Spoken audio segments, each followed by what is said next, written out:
কোন সচিবের মেয়ে ফুটবল খেলতেছে শুনছেন, ক্রিকেট খেলতেছে, নায়ক, সব নিম্ন মধ্যবিত্ত মধ্যবিত্ত।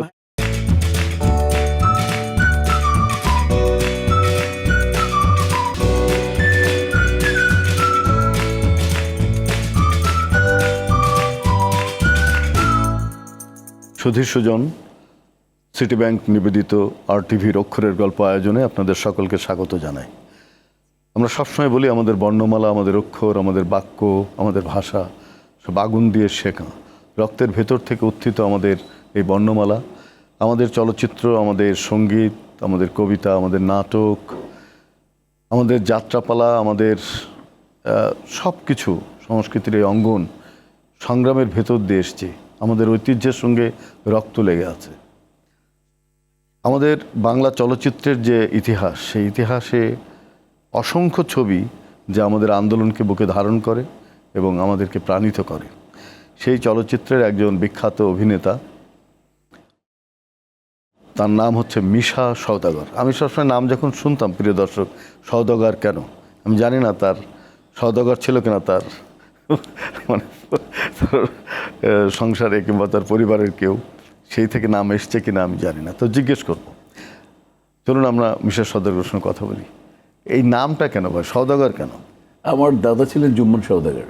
আচ্ছা, মানে উনি কি ব্যবসাপাতি করতেন? জি জি জি। সমুদ্র পথে? সমুদ্র পথে না, উনি ওই ইন্ডিয়ার সাথে ব্যবসা করতেন। আচ্ছা, তো সেই তখন তো ওই নদী পথেই যাতায়াত করতেন। হ্যাঁ করতেন, বাট নদী সব ব্যবসা তো সময় করতেন, তখন নদী পথে, কিন্তু নদী পথের জন্য না নামটাই ছিল তো জুম্মন সওদাগর। মানে আপনাদের ঐতিহ্যই ওই পদবী সওদাগর। জি জি, পদবী আমার আব্বা রাখিনি, আমার আব্বা ওসমান গনি ছিলেন। তো ওই আমার নাম তো মোহাম্মদ শাহিদ হাসান, সার্টিফিকেট নেম। আমার বড় ভাই যখন ফিল্মে, আমি যখন 86-এর নায়ক হিসেবে সিলেক্টেড হলাম, তখন দুটো ছবি করার পর, একটা চেতনা, একটা অমর সঙ্গী করার পর, আমরা ইয়াং 21-22 বছরের ছেলে, ফিল্ম তখন ওইভাবে আমাদেরকে রিসিভ করেনি।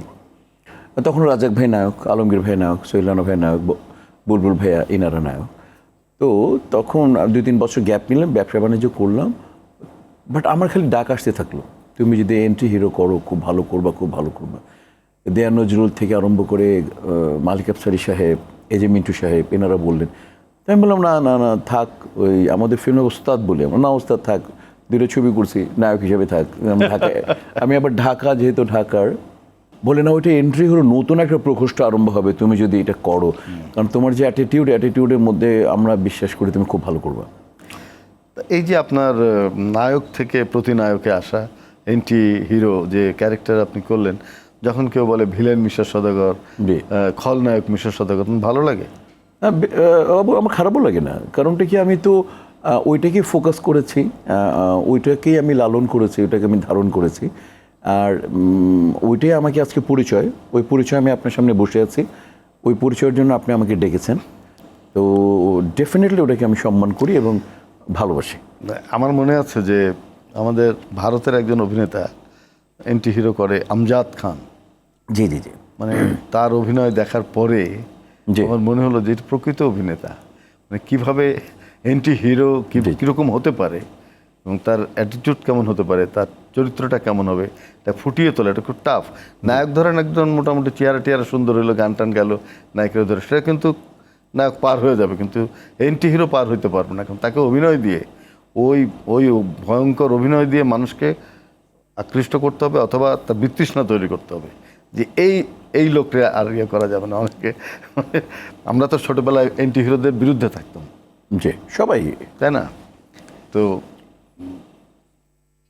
আবার পারিবারিক জীবনে কিন্তু তারা অনেক ভালো মানুষ। আপনার সঙ্গে যখন মিশবে, কি করে এন্ট্রি হিরো হয়। আসলে ওই যে ওই আপনি আমজাদ খান সম্পর্কে যেটা বললেন, তো সেটা হচ্ছে যে উনি পৃথিবীতে একমাত্র আর্টিস্ট যে এক ছবিতে সুপারস্টার, এক ছবিতেই after release he became a superstar, এক ছবিতে সুপারস্টার, সোলেতে। আর উনি থিয়েটার করতেন, উনি ওই যে অনেক বড় আর্টিস্ট। হ্যাঁ, আর ওই যে হয় কি, আমরা খুব সাধারণ, মানে আমরা যদি এশিয়াটাকে ধরি,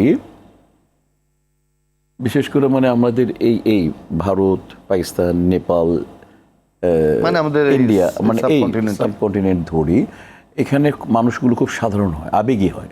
তো ওনারা যে ইমেজটা দেখেন ফিল্মে, ওই ইমেজটাকে চিন্তা করে উনি এরকমই। ফিল্মটা সবচেয়ে বড় মাধ্যম, বৃহৎ- কোনো মাধ্যম ছোট বড় করার কিছু নেই। ফিল্ম যে বাংলাদেশে 80 দশকের পরে একেবারে নিম্নগামী, মানে এই যে ভেঙে গেল ফিল্মের জগৎটা, কারণটা কি? মাঝখানে কিছু ছিল ওভার কমার্শিয়াল ছবি বা অশ্লীল, মানে ওইখানে একটা যুগ পিরিয়ড গেছে। তো সেটার জন্য আমি দায়ী করব যে প্রশাসনে যারা ছিল তাদেরই। কারণ আপনি একটা হলে আপনি কখনো কোনো কিছু চালাতে পারবেন না যদি আপনি সেন্সর বোর্ড এবং ইন্সপেক্টর থাকে। ওইখানে প্রশাসন ছিল, প্রশাসনের তো এগুলো তার মানে প্রশাসনিক ভুলের কারণে হয়তো বা চলবে কেন এগুলো, কেন এগুলো না চলে? তাই না? সেন্সর বোর্ড যদি সেন্সরের বাইরে ভালো কিছু ছবি চলে দিতে হবে ওই ছবি আমাদের। স্টপ হয়ে যাবে। সেন্সরের বাইরে কোনো দৃশ্য থাকলে, কোনো শর্ট থাকলে, যেমন আমরা হালামলের সবচেয়ে বড় ফিল্মের সবচেয়ে বড় সাইনবোর্ড এই সাকিব খানের একটা ছবি প্রিন্সকে বন্ধ করে দেওয়া হয়েছে যে এটা সেন্সরবিহীন, আপনি শর্ট চালাচ্ছিলেন বিদেশ, এত ওটা নাকি 10-12 কোটি টাকার ছবি বা আরও বেশি হবে, এই ছবিকে বন্ধ করে দেওয়া হয়েছে। যদি এটা আজ হয়ে থাকে সেটা তখন হয়নি কেন? তাহলে আমার কাছে আমি বলবো ওই সময় দায় যারা বানিয়েছে ছবি তার থেকে বেশি দায় আমি দিব যারা প্রশাসনের দায়িত্ব ছিলেন, যারা তারা এটা তাদের দেখেনি কেন, দায়িত্বটা লুক আফটার করেনি। হ্যাঁ, যে কোনো ভাবে আর একটা জিনিস আমার মনে আছে যে এফডিসির একজন মহাপরিচালকের বিরুদ্ধে একটা মিছিলও বেরিয়েছিল, এই চলচ্চিত্রের অভিনেতারা বের করেছিল। ওই না মানে আমরা তো ওই অনিয়মের মানে কারণে। যাতে অশ্লীল ছবি বন্ধ হওয়ার জন্য তো আমরা অনেকবার মানে না আমরা জানি, আমরা দেখেছি র্যাবের সেটা, সহায়তা নিয়েছি, র্যাবের এমনকি রাজ্জাক ভাইও পথে নেমেছে। হ্যাঁ, আমাদের সবাই এর মধ্যে তখন মানে আমরা কালচার মানুষ আর হলে যাচ্ছিল না, আমরা রাস্তায় নেমেছি এটা নিয়ে, তারপরে তো ইনশাল্লাহ বন্ধ হলো। আচ্ছা, সাম্প্রতিককালে আবার ছবির কিছু আমরা লক্ষ্য করছি যে আবার ভালো ছবি তৈরির একটা প্রবণতা ইয়াংদের মধ্যে আছে, তো সেই জায়গাটা আপনি কিভাবে দেখছেন?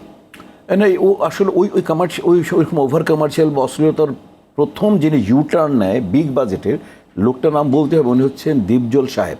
হ্যাঁ, মনোহর হোসেন দীপজল, উনি অভিনেতা প্লাস প্রডিউসার প্লাস ডিরেক্টর। উনি একটা হিউজ বাজেটে ছবি করেন যেখানে এফআই মানিকের ছবির নাম ছিল কোটি টাকার কাবিন। ওখানে উনি রাজ্জাক ভাইকে নেন, উনি রাজ্জাক ভাই শ্রদ্ধেয় ফারুক ভাইকে নেন, এবং উনি তখন সাকিবকে নেন, বিশ্বাসকে ব্রেক দেন, ভাইয়া আর আমি ভিলেন। এই ছবি করার পরে এই ছবি একেবারে অ্যাবনর্মাল একটা হিট। তখন ওই যে ওই ছবিগুলো আমি বললাম না ভালো ছবি, তখন এই ছবিটা চললো ওইভাবে, প্রশাসন আমাদেরকে মূল্যায়ন করলো। তখন যে ওভার কমার্শিয়াল ছবি ছিল ওইগুলো বন্ধ হয়ে গেলো, এই যে প্যাটার্ন চেঞ্জ করলো। প্রথম প্যাটার্ন চেঞ্জ করেছিলেন দীপজল সাহেব এফআই মানিকের নেতৃত্বে, এফআই মানিকের ডিরেকশনে। আচ্ছা, আমাদের যে বাংলাদেশে অসংখ্য হল ছিল, সিনেমা হল, সেগুলো তো এখন প্রায় বন্ধ। জি তো সেই জায়গাতে সিনেপ্লেক্স কিছু দেখতে পাচ্ছি। জি। তো আপনার কি মনে হয় যে আবার চলচ্চিত্রের জায়গা সেই রকম অবস্থা ফিরে আসবে? আমাদের পাশের দেশে কিন্তু কোনো হল বন্ধ হচ্ছে না, কিংবা ছবি মানে আমার ব্যক্তিগত ধারণা ভেবে কখনো আমি যখন স্টার্ট করি, মনে করেন এই 90s আমরা 90s প্রথম থেকে তো আমরা আসলাম, তো আমরা যখন করি তারপরে আমাদের সময় 1400-1500 হল ছিল, 1400-1500 হল ছিল। এখন মনে করেন 100টা হলও নেই। ঠিক আছে, আমার বাড়ি যশোরে, ওইখানে জানেন যে ওই যে মনিহার সিনেমা হল, এটা মানুষ ওইখানে সিনেমা দেখার জন্য ঢাকা থেকে যেত। ওপেনিং আমরা সব জানি, আমাদের ক্যারিয়ারই হয়েছে ওটা, তো আমি সব জানি এটা সম্পর্কে। কিন্তু এখন মনে করেন যে 100টা হলও নেই। আর কেন নেই জানেন আপনি? এর ছোট্ট করে বলে দিই আজকে। সেটা হচ্ছে যে দেশের ধর্মীয় একটা ব্যাপার তো আছে, বিরাট একটা ব্যাপার, এটাতে একটা ইম্প্যাক্ট আছে। আরেকটা ব্যাপার হচ্ছে যে দেশের অভিভাবকরা, মানে আমার স্টাডি, এটা আমার ব্যক্তিগত মত, প্রায় 96-98% অভিভাবক চান না তার ছেলে মেয়েরা সংস্কৃতির সাথে যুক্ত থাকুক। আপনি ফুটবল দেখেন, সব উপজাতির মেয়েরা খেলতেছে। আপনি কি শুনছেন? এটা আমি বলি, কোনো সচিবের মেয়ে ফুটবল খেলতেছে শুনছেন? ক্রিকেট খেলতেছে? নায়ক সব নিম্ন মধ্যবিত্ত 800 ছবিতে অভিনয় করেছেন। এখনো মিশা সওদাগরের নাম সবাই জানে, দেখলে আপনাকে সম্মান করে একজন শিল্পী হিসাবে, ঘিরে ধরে ছবি তোলার জন্য, সেটা অনেক বড়। কিন্তু এই জায়গায় এখন আপনাদের পরের প্রজন্মের কোনো আর্টিস্ট কিন্তু ওইভাবে আর এসে দাঁড়াতে পারছে না। এটা আর্টিস্টের কোনো দোষ দিব না, আর্টিস্টের দোষ না, আমি আর্টিস্টের ফ্যাক্টরি বন্ধ হয়ে গেছে, আমাদের অনেক কিছু তো বন্ধ হয়ে যাচ্ছে। প্রোডাকশন মানে আপনি যদি ফ্যাক্টরি বন্ধ হয়ে যাবে, প্রোডাকশন আসবে, এবং আমাদের মঞ্চ নাটকগুলো ধীরে ধীরে ম্লান হয়ে যাচ্ছে। এটা আপনি বলতে পারবেন না, আমি সেখানেও আমাদের খুব কম, কিন্তু প্রবল চেষ্টা আছে। কিন্তু তরুণদের মধ্যে অনেক যারা একটু সচেতন তরুণ, যারা বিশ্ববিদ্যালয়ের বিভিন্ন জায়গায় যারা গ্রুপ থিয়েটার করে, তারা কিন্তু চেষ্টা করছে। তো আমার মনে হয় যে চলচ্চিত্রেও চেষ্টা আছে।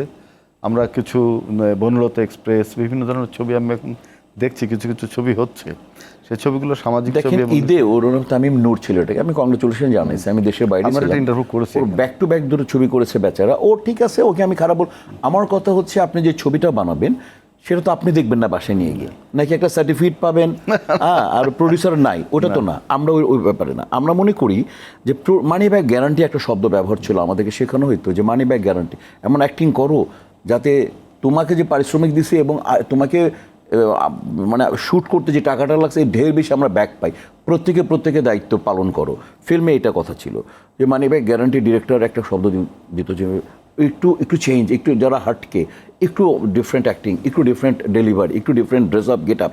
তো আমরা সবাই মিলে চেষ্টা করতাম ফিল্মে বেস্টগুলোকে নিয়ে একটা ছবি হতো।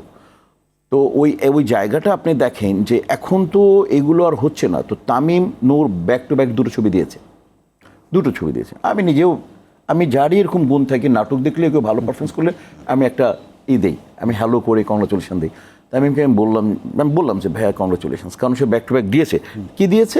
সে যে ছবি তার বোধ অনুযায়ী যে ছবি বানিয়েছে, সে একটা টার্গেট অডিয়েন্স করেছে, টার্গেট অডিয়েন্স দেখেছে এবং প্রডিউসার টাকা পেয়েছে। ক্লিয়ার?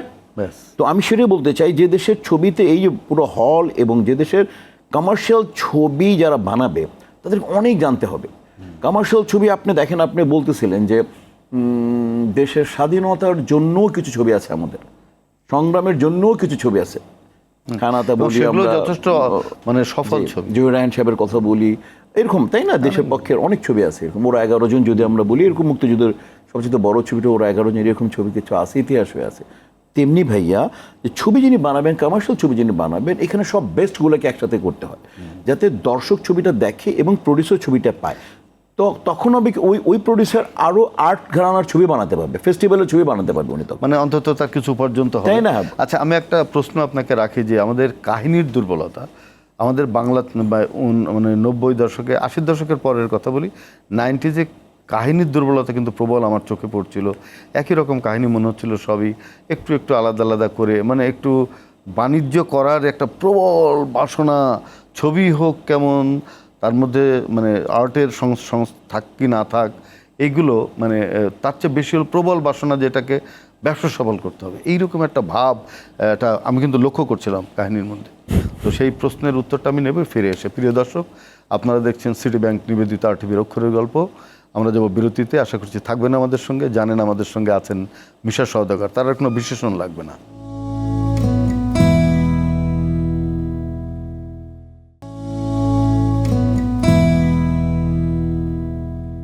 প্রিয় দর্শক, আপনারা দেখছেন সিটি ব্যাংক নিবেদিত RTVর অক্ষরের গল্প। আমাদের সঙ্গে আছেন প্রখ্যাত অভিনেতা মিশা সওদাগর। তার কাছে প্রশ্ন করেছিলাম যে কাহিনীটা 90 দশকের। ভাই আপনি শুধু কাহিনী বললে হবে না, কাহিনী একটা বিরাট ব্যাপার, স্ক্রিপ্ট অনেক বড় ব্যাপার ভাই। সমস্ত সেক্টরে তো ডেভেলপ হয়নি। কারণটা কি জানো, 2012-তে 35 সিস্টেমটা চলে গেল, রেল সিস্টেমটা চলে গেল, রেল ছবি হবে না। সোনালি, ওটার মধ্যে কিন্তু বলে না রূপালী, ওটা কিন্তু রূপালী, রূপা দিয়ে বাধা ছিল কিন্তু ওই নেগেটিভটা, এই জন্য রূপালী বলে, রূপালী পর্দা বলে। তো ভাইয়া যখন 2012 সনে সম্ভবত প্রথম আসছে, অনেকে আগে ট্রাই করছে, জাজ মিডিয়া আজিজ ভাই প্রথম ইন্ট্রোডাকশন করালেন। তো ওই ডিজিটাল ফর্মেটটা যখন আসলো ভাইয়া, ওয়ার্ল্ড ওয়াইড আমাদের দেশে আসলো 12-তে। তো এই যে 35টা যে ভাইয়া বন্ধ হয়ে গেল, ওই সবচেয়ে বড় ধাপটা ওইখানটায় আমাদের আসছে। ওইটা আসার পর ওইটাকে যেভাবে আমাদের হোমওয়ার্ক করা উচিত ছিল, যে আমাদের ছেলে মেয়েদেরকে যেভাবে ডেভেলপ করা উচিত ছিল, যে এখন তো লাইট চেঞ্জ হয়ে যাবে, ওই 35 রেলের যে লাইটটা এখন একটা natural light, natural makeup, natural get up, আর এখন আরও সূক্ষ্ম। তো এই ব্যাপারে আমাদেরকে যথেষ্ট পরিমাণে এই গভর্নমেন্টের দায়িত্ব, এটা প্রযুক্তির যে উন্নয়নটা হলো, জি হ্যাঁ, এই জায়গাটায় আমার সরকারি বেসরকারিভাবে কেউ ট্রেন্ড আপ করেনি, হয়তো ব্যক্তিগত পর্যায়ে কেউ করে এসছে, সেটা আলাদা। এটা একটা। দ্বিতীয়ত হচ্ছে মনে করেন, এই যে আমি আপনার দূরে যাব না, এই একটা জিনিস, এই যে মোবাইল ডিজিটাল, এখানে আপনি ওপেন করে আপনি আজকে বা কালকে যে আমেরিকান বেস্ট ছবিটা দেখতে পারতেছেন, বেস্ট অনুষ্ঠান দেখতে পারতেছেন, তো সব কিছু ফ্যাশন দেখতে পারতেছেন। তার মানে এখন সবাই সচেতন, এখন সব কিছু এখনকার এই মোবাইলের মাধ্যমে টেস্ট ইন্টারন্যাশনাল লেভেলে চলে গেছে। আগে সেটা ছিল না। আপনি বলতেছেন 18, তখন ছিল না মানুষ, ভিসিআর থেকে না ভিডিও দেখা হতো, কিছু দেখতো না মানুষ। ইন্ডিয়ান কোন ছবি হচ্ছে ওটা কপি করলে আপনি বুঝতে পারতেন না। এখন তো আপনি ChatGPT বলেন, AI দিবেন, ওই গেটআপটি আপনি কোন স্টাইল, এই পাঞ্জাবিটা কোথাকার বলবে, এখানকার পাঞ্জাবি একদম। তো হচ্ছে ভাইয়া, এখন কমার্শিয়াল ছবি বানানোটা অনেক কঠিন। তো যেভাবে আমাদের মূল বিষয়টা কি, আমরা যেভাবে আমাদেরকে সাধনা করা উচিত ছিল আমাদের দেশীয় পর্যায়ে এবং 35 স্টপ হলো, আমাদের একটা বিরাট প্রজন্ম এফডিসি কেন্দ্রিক ডিরেক্টর বা কলাকুশলীগুলো আমরা আস্তে করে পিছিয়ে পড়া আরম্ভ করলাম। একদম সত্যি, বুঝতে পারছেন একদম আপনি? সত্যি। তো ডিজিটালের জন্য এটার জন্য আমাকে কি দরকার ছিল, আবারও বলি, সরকারি বেসরকারি প্রচুর বড় বড় ডাইরেক্টরদেরকে আনা উচিত ছিল। আপনারা বানান প্রযুক্তির এবং প্রশিক্ষণ এবং প্রশিক্ষণ বিদেশে পাঠান, এফডিসিতে যারা যারা টেকনিশিয়ানস তাদেরকে বাইরে পাঠান, আর যারা যারা নতুন ট্যালেন্ট করতে চায় ওই ছেলেদেরকে বেছে নিয়ে তাদেরকে বাইরে পাঠান। আপনি কি universal- শেষ করি, গল্পের পরিবর্তন আনেন, স্ক্রিপ্টের পরিবর্তন আনেন, কারণ বাচ্চারা এখন চেঞ্জ হয়ে গেছে, একদম। বুঝছেন না? বাচ্চারা এখন ডিজিটাল ভাই, অ্যাভাঞ্জা দেখতেছে, ওরা মনে করে টম ক্রুজ দেখতেছে, ওরা বাহুবলী দেখতেছে। আমাদের কি অর্থ লগ্নি করার প্রযোজকের অভাব? এখন তো অভাব, এখন তো আমাদের প্রডিউসার অ্যাসোসিয়েশন সামনে নির্বাচন, এটা প্রায় 10-12-15 বছর যাবত এই মনে করেন এই কেউ বুঝে না এটা, প্রোডাকশন হাউস বন্ধ হয়ে। আমি যখন আসি ভাইয়া তখন এক্সটেনশন গুলিস্তানের এক্সটেনশন বিল্ডিংয়ের মধ্যে গাজী মাজহারুল আনোয়ারের প্রোডাকশন হাউস ছিল, গাজী মাজহারুল আনোয়ার। হ্যাঁ, মাজহারুল ছিল। ওখানে মাসুদ পারভেজের সোহেলানের ছিল প্রোডাকশন হাউস, জেমস ছিল ভাইয়া, পুরো গুলিস্তান বিল্ডিংটা ছিল 1 2 3 4 5 গুলিস্তান সিনেমা হলই তো এখন নাই। মানে প্রোডাকশন তারপরে ভাই ওইখান থেকে বেরিয়ে গুলিস্তান থেকে বেরিয়ে যান শান্তিনগর, রোজি সামাদ, এইখান থেকে মানে ওই যে ওইখান থেকে পুরো শান্তিনগর পর্যন্ত, তারপরে কাকরাই সব জায়গায়। কাকরাইলে আমরা তো যেতাম এখন তো ভাই ছোটবেলায় আমি আপনাকে তো বললাম গায়ক গায়িকার নাম বলতে পারলেন না, আমি আপনাকে তো বলার যায় না। আপনি লিরিসিস্ট বলতে, ফিল্মে কে এখন স্ক্রিপ্ট রাইটার 3জন নাম বলেন, পারবেন না। কারা কমার্শিয়াল ছবি বানাচ্ছে আপনি পারবেন না। প্রোডাকশন হাউস 3টা নাম বলেন, আপনি পারবেন না, কারণ প্রোডাকশন না হলে এনাদের কারো দোষ নাই। এখন আমাদেরকে যেটা যদি আমি এক লাইনে বলি, আমাদের মন মানসিকতার ভেতর থেকে সংস্কৃতিকে সম্মান করতে হবে।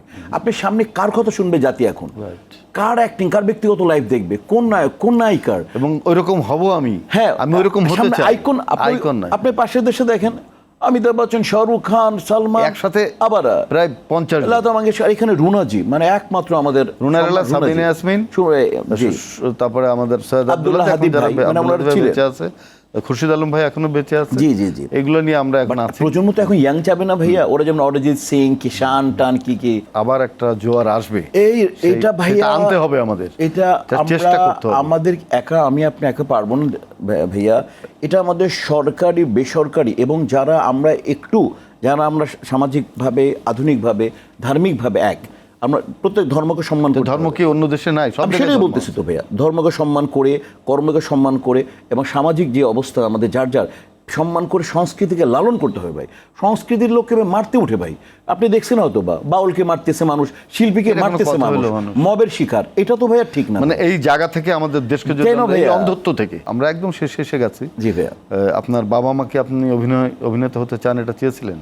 না, আমার বাট আমি নতুন লোকে যখন চান্স, আমরা ঢাকায়, আমরা একটু কনজারভেটিভ ফ্যামিলির লোক, বাট আমি 86-এ আমার বন্ধু Mezbauddin Ahmed engineer, civil engineer, ওর জন্যই আমার করা। আমি খুব স্মার্টলি সব জায়গায় ডিল করতে পারতাম, তখন ওই যে ডায়লগ এমনি দিয়ে দিতাম। তখন আমার বন্ধু বলছে তুই নতুন মুখে দে, তো নতুন মুখে আমি যখন করলাম সিলেক্ট হয়ে গেলাম। তো আম্মা তখন আমার খুব অসুস্থ। কত সালে সিলেক্ট হলেন? 86-এ ব্যাচ, মান্না 84-এ ব্যাচ। আমরা কিন্তু 83-তে গেছিলাম একবার। গেছিলেন? আমি আর চুন্নু, জাহিদ হোসেন চুন্নু, ও আচ্ছা, পরে আমি আর ঢুকিনি। ও আচ্ছা। আমার মা বলছে, মার জন্য আর হয়নি আর কি। আমার মাকে বললাম, মা আমি তো নতুন মুখ থেকে এরকম অ্যাক্টিংয়ে আমি সুযোগ মানে পেতে যাচ্ছি। আমার মা বলে থাক, তুই ভালো করবি।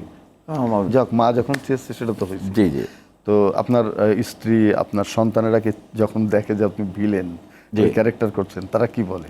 তারা কি দেখে? ছোটবেলা একটা ডায়ালগ, এইটা ছোটবেলার একটা ডায়ালগ, মানে আমার ছোট ছেলে ওয়াইশকার নিয়ে ও বলছিল যে মা যখন ছোট, যে বাবাকে আরো বেশি খেতে হবে, লাস্টে যখন ছবি দেখে বলছে আরো বেশি খেতে হবে, তাহলে হিরোকে লাস্টে বাবা সবসময় মারে, লাস্টে মার খায়, আরো খেতে হবে। এটা আমার ছোট ছেলের ডায়ালগ ছিল।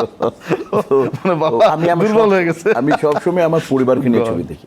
আমি আমার বাচ্চারা মনে করেন যেখানে পড়ুক না কেন, আমি আমার যে প্রত্যেক ঈদে আমার ওয়াইফ, আমার বাচ্চাদেরকে আমি সবসময় ছবি দেখি। বাবা, খুব ভালো। আপনার সবচেয়ে প্রিয় যে সংলাপ, যে এই যে 800 ছবির মধ্যে যে সংলাপ আপনি কখনো বলেন না, সংলাপ শুনে শেষ করব ভাইয়া, আমার মনে হয় 800 অনেক আগে, গুগল বলছে অনেক আগে, আমার অনেক প্লাস, নিয়ার অ্যাবাউট হবে, 900+ হবে। তারপরে যে আমি তো একটা ছোট্ট প্রশ্ন করি, এটা একটু ছোট্ট করে যদি বলেন, যে অভিনয় করে, মানে আপনার মতো অভিনেতা, সে কি শুধু অভিনয় করে তার জীবন ধারণ করতে পারে? আমাদের দেশে সম্ভব? এখন ফিল্মে বলবো না, নাটকে হবে। এখন কিন্তু ইন্ডাস্ট্রি হয়ে গেছে, ইউটিউব, নাটক বা মানে আপনার চলচ্চিত্র ডিজিটাল, যেতে পারে, ফিল্মে এখন কাউকে বলা যাবে না। কেটে দিচ্ছে তো সব। হ্যাঁ সে আমাদের কবে ছোট এই যে ছোট উত্তম সিনেমা একটা ছবি ছোট ছোট আমরা রিল করে মুভমেন্ট দিচ্ছে। টার্নিং সব দিচ্ছে এখন এটা তো পয়সা জি জি এটা তো আমরা পাবো না, পাচ্ছে ওরা, আমাদের পাওয়া উচিত। আমাদের পাওয়া উচিত। এটা তাহলে কপিরাইট নিয়ে আপনাদের আমাদের সচেতন হতে হবে। বসতে হবে, আমরা বসবো যে কপিরাইট নিয়ে আমরা একটা তাহলে ওয়ার্কশপ করতে পারি, জি জি করতে পারি। আপনাদের ডেকে আমরা করবো জি শিল্পকলা। প্লিজ প্লিজ প্লিজ করেন তো আপনার সবচেয়ে প্রিয় সংলাপটা যদি একটু বলেন। জয়কালে ক্ষয় নাই, মরণকালে ওষুধ নাই, নাম আমার লালু ব্রেনটা বড় চালু, নাম আমার লালু ব্রেনটা বড় চালু, বিপদে পড়লে দুলা বাইরে ডাকি খালু, নাম আমার লালু ব্রেনটা বড় চালু। দুর্দান্ত, থ্যাংক ইউ মিস্টার সদাগর। অনেক গুরুত্বপূর্ণ কথা, আমরা অনেক তাত্ত্বিক কথা বলে ফেলেছি, যদিও বলতে হবে তো ভাইয়া। বলা আপনি যদি না বলি এখন না, ভাইয়া, এখন আমাদের মতো লোক বলা বন্ধ করে দিয়েছে বিধায় না, বলতে হবে। সংস্কৃতির অবস্থা। না, বলতে হবে, এবং আমাদের বলার প্ল্যাটফর্ম আছে, প্ল্যাটফর্মটা আমরা ব্যবহার করতে জি। চাই। মিস্টার সদাগর, আপনি একদম শেষে আপনি যদি দর্শকদের জন্য কিছু বলতে চান। প্রিয় দর্শক, আমাকে যারা এই মুহূর্তে দেখছেন বা যারা দেখবেন তাদের প্রত্যেককে জানাই আমার হৃদয় নিংড়ানো শুভেচ্ছা, ভালোবাসা। যে যেখানে আছেন আমি দোয়া করি সুস্থ থাকেন, সুন্দর থাকেন, এবং অবশ্যই শুধু নিজে ভালো থাকবেন না, অবশ্যই আপনার আশপাশ, আপনার আত্মীয় স্বজন, বন্ধু বান্ধব সবাই ভালো আছে কিনা খেয়াল রাখবেন। আপনার মাকে ভালোবাসুন, সংস্কৃতিকে ভালোবাসুন, বাংলা চলচ্চিত্রকে ভালোবাসুন। সবাই হলে গিয়ে বাংলা ছবি দেখুন। ধন্যবাদ। আপনাকে অনেক ধন্যবাদ মিস্টার সদাগর। আরও 1000 ছবি আপনি করবেন এবং সেই ছবিগুলো ব্যবসা সফল হোক, আমাদের মানুষ সবাই এসে চলচ্চিত্র দেখুক, জীবনের পরিবর্তন হোক, সমাজের পরিবর্তন হোক। জি। প্রিয় দর্শক, সিটি ব্যাংক নিবেদিত RTVর অক্ষরের গল্প আয়োজনে ছিলেন দেশের প্রখ্যাত অভিনেতা মিস্টার সদাগর। আমরা শুনেছি আনন্দের কথা, বেদনার কথা, আশার কথা, এবং ভবিষ্যতে আমরা কি করব, কি করতে পারিনি সেই কথা। আমরা সবাই ভালো সিনেমা দেখব, আবার হলে ফিরে যাব। আমাদের বাংলাদেশ যে অধ্যায় শুরু করেছিল, একেবারে শুরুতে সিনেমার যে জগৎটা ছিল, সেই জগৎটা আরও উজ্জ্বল হয়ে উঠুক, সেই প্রত্যাশায় শেষ করব। সবাই ভালো থাকবেন, সুস্থ থাকবেন।